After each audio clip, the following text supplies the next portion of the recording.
My camera's already dying and my other battery is not charging, so I love that. We're also in a new setup. Wow, finally I've got the quintessential booktube background. I've never been able to have one before where I had enough space to put lighting in front, and here we are. Also, sorry for the ass lighting. I just don't know. Hi guys, it's Catherine. Today I'm bringing to you all my August my lighting just fell. I love that. Was that the same as it was before? I don't think so.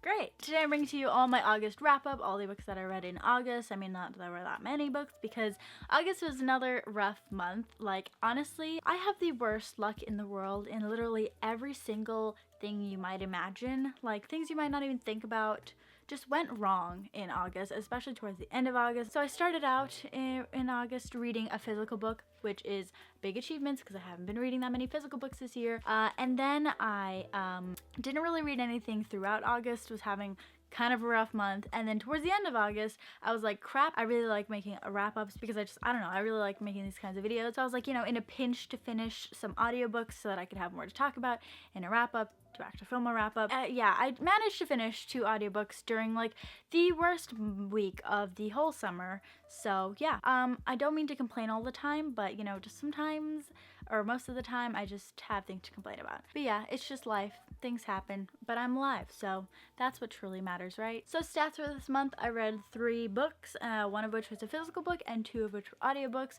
And I'm not gonna run through the ratings because it was only 3 books and they all had different ratings, so kind of pointless. So yeah, let's just get started with the first one, which was A Million Junes by Emily Henry. I read this book physically. This is a standalone book and I read this during Booktubeathon. I have 2 vlogs in which I read these, so I'll have them linked obviously. And so you can see kind of like my beginning process of it. I did not finish this during Booktubeathon, so it didn't really count, but it counted to me in the sense that I picked up a second physical book for the year. I give this book a 5 out of 5 stars. I really enjoyed it. In this book, you follow a girl named Jack O'Donnell, who is the 4th in a long line of Jacks, and throughout her family's history, all through the Jacks, her family and this other family called the Angered family have always hated each other, and this generation doesn't really know why, but she's always been told to stay away from him because bad things always happen whenever they cross paths. And one day, our main character Jack, June, she's got a lot of names, relatable, she stumbles upon the son of the Angered family named Saul. As you can imagine, things happen. This is a YA magical realism fantasy romance.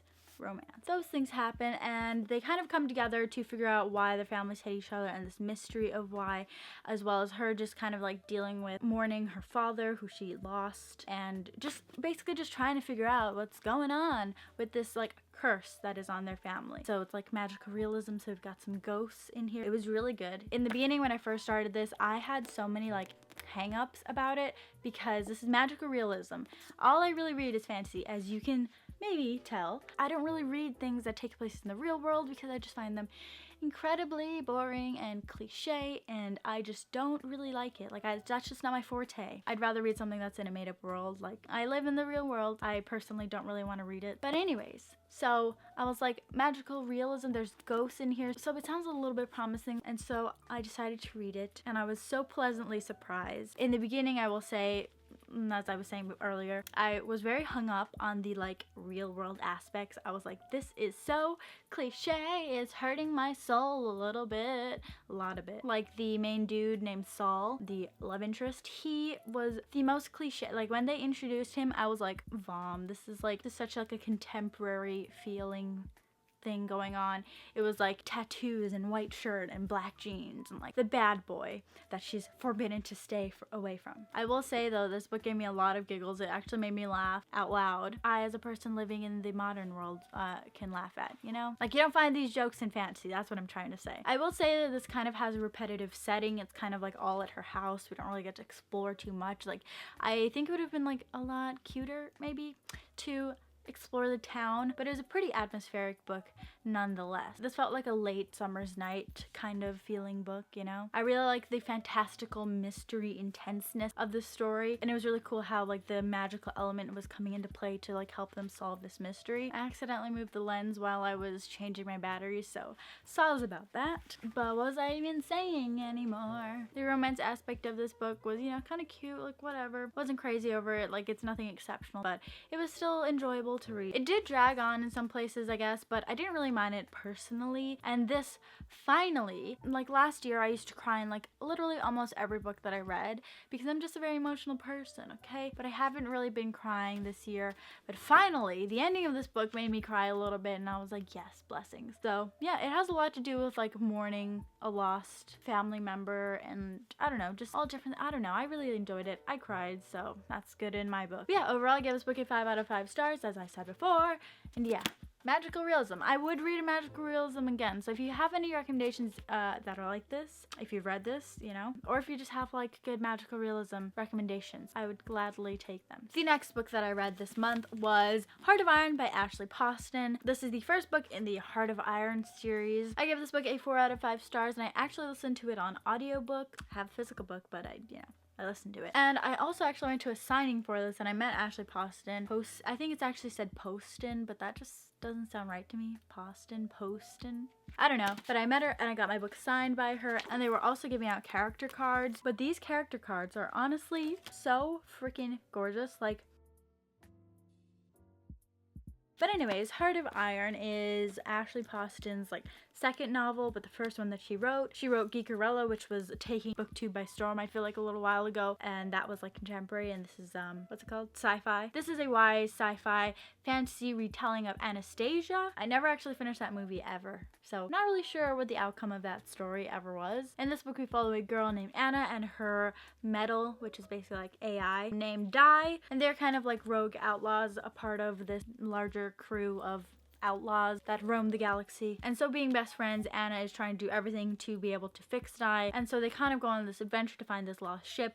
But trying to find the lost ship, they get tangled up with a royal, like a high prince kind of royal, and this book just kind of takes you everywhere. And as it's an Anastasia retelling, you can guess what else goes on. I mean, if you don't know what Anastasia is, I don't think you need to be in order to read this book, because it's enjoyable either way. I'm not going to explain. I don't want to, maybe spoil it just in case you don't want to know.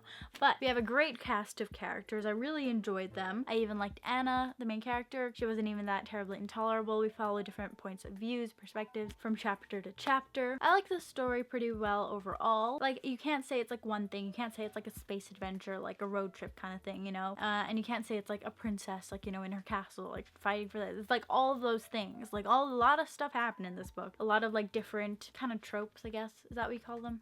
I guess. I don't know. I should know these things by now. I've been on BookTube for 2 years. But it was just a lot of different things, and I really enjoyed it. It took you on a real adventure in the larger sense of the word. One thing that I, about this book was the lack of world building. I don't know if it was just me, if I just wasn't paying attention. I mean, that could very well have happened, but like, I just didn't understand like what they were on. Like, they would say that there were like insert name here, and I'm like, but is there like oxygen there? Like, is there gravity? Like, is it like a space shuttle? Is it a planet? I don't really know. So that bugged me a little bit. But yeah, overall world building was pretty weak to me. And then overall, this was just kind of a fun, enjoyable book, and that's kind of it. Nothing like extremely exceptional. It was an enjoyable read. I'd probably read the next book, but also this cover is gorgeous.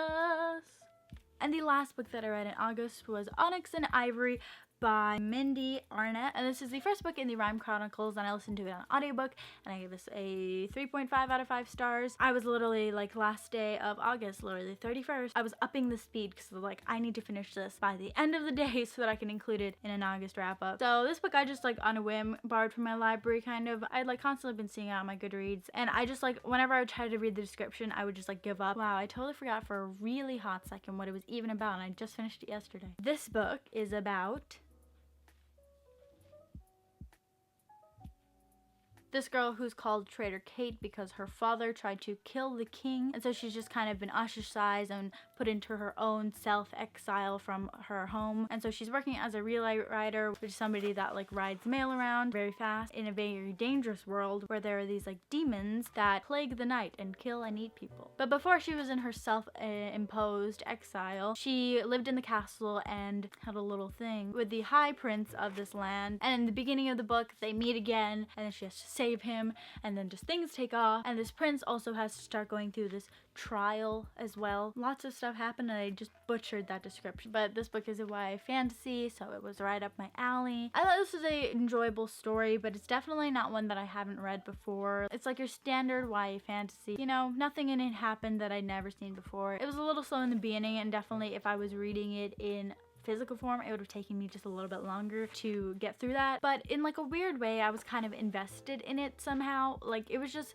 kind of felt like, I don't want to be like so rude as to say like it was like a run-of-the-mill fantasy, but it just felt like something very comfortable to just listen to while I was doing other stuff and just having a really rough day. And it was just kind of comforting to listen to. But like once I got into it and like the kind of mood that I was in, it made me like not really ever lose interest, like want to like stop listening to it for a hot sec. You know, I just kind of just going along with it. You know, our main character Kate was a pretty good main character. She was like very strong-headed and she knew what she wanted and she didn't give in. And I think overall it was a pretty solid cast of characters. Oh my god, I totally forgot a huge plot point of this whole freaking book. Why do I always do this?